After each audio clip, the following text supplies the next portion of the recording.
One of the things I wanted to ask you, which I have not got to ask you yet, and I've been kind of personally digging, is the Eric Johnson influence. Oh yeah, For me, the cascading pentatonic thing. It's the two Erics for me. It's Clapton and Johnson. Okay, Eric Johnson, which you just had a birthday. That's right. Yes. I always text him on his birthday and say, Eric, thank you for the inspiration, and I owe you a royalty check for all the shit I've stole from you.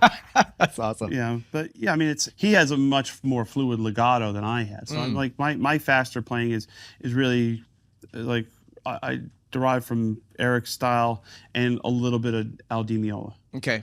You know, like I have no legato. But everything's picked. Everything's picked. You know, like that's all picked. So they call this cascading pentatonics. Is that right? Well, I don't know what it's called, but like, is it like what is it? The definition of I always thought it's either a dishwasher detergent or means to go down. Right? So cascading pentatonic.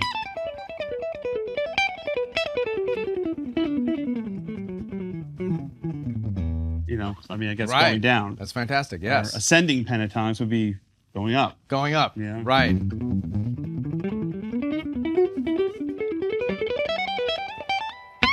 So there's a note that's being repeated, or there's a note that goes back and then goes forward again. There's like a theme. Well, you have blocks. Yeah. You have stations. It's like I learned every key, every fretboard. I don't know what I'm doing, but I just know if I need an E note.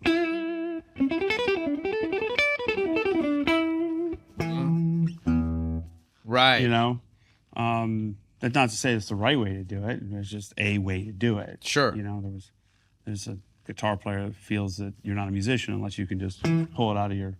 Yeah. Okay. Well, there's ask BB King.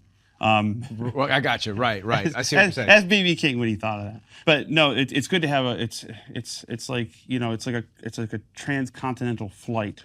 You know, you've seen a lot of ocean. Okay, but what you don't know is there's a few islands along the route, which there's something wrong with the plane. You can land it.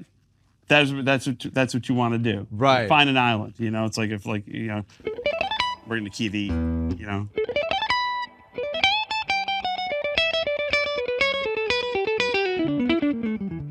Okay, so maybe you're stuck here.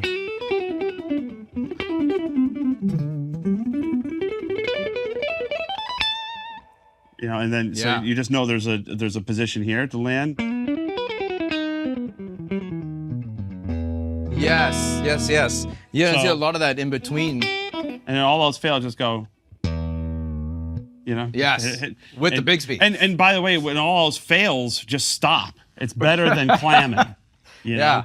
But I mean, a lot of time, and the thing is, it's context of timing. Yeah. You know, because you don't want to get ahead of it. You don't just it's just you want to kind of bob and weave and groove and have some sort of groove with these things. It can't just be so linear that it's just that it becomes you're just putting notes in for no reason. Well, it sounds more musical when you've got that, when it's And that's what I used to love. I mean, like Al Di Meola is one of my favorites, but he had this great ability to where he would do these like.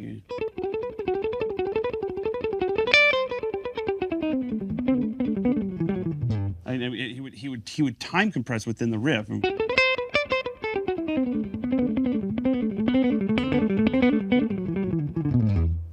And then finish it. And you're like, oh my God. Yeah. And like. All this, and I love his acoustic stuff, and I love his electric stuff, and my sound on electric is really based on the articulation points of a guitar unplugged. I can't have any kind of squish. Oh, interesting. Or the recovery rate of the note has to be fast because I'm picking everything. That's what I was gonna just say. Okay. So I'm not like.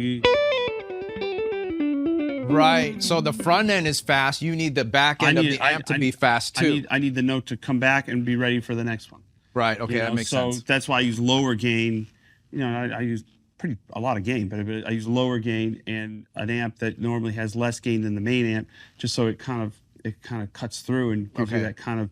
It's almost like putting tacks on the piano keys. It just gives you that ping and that articulation. And because if I have an amp that is too gainy and too squishy, I'm kind of out of business. Okay. Because I'm just Slowing down, I'm or- waiting, I'm waiting around. So it's for me, it's easier to play fast, clean. Yeah.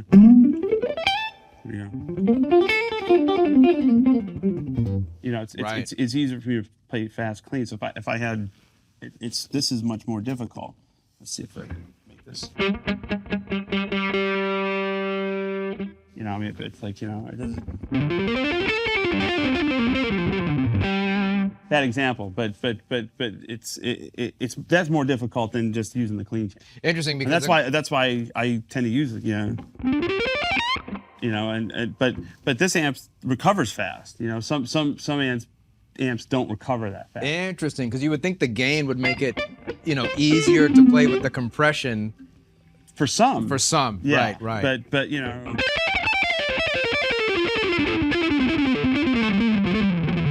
I mean, like it gets a little loose, Oh, wow. As opposed to.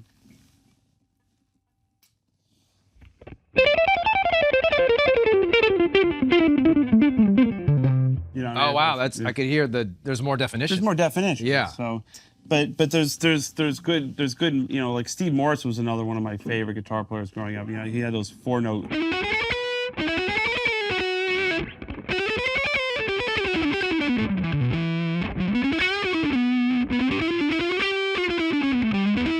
Chromatic stuff, which I don't do very well, but like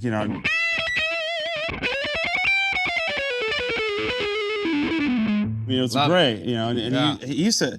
If you watched him, he had that Music Man guitar. Yes, and, that's and right. He had that Blue Music Man guitar, and he had all those different pickups jammed in there. So he'd be go,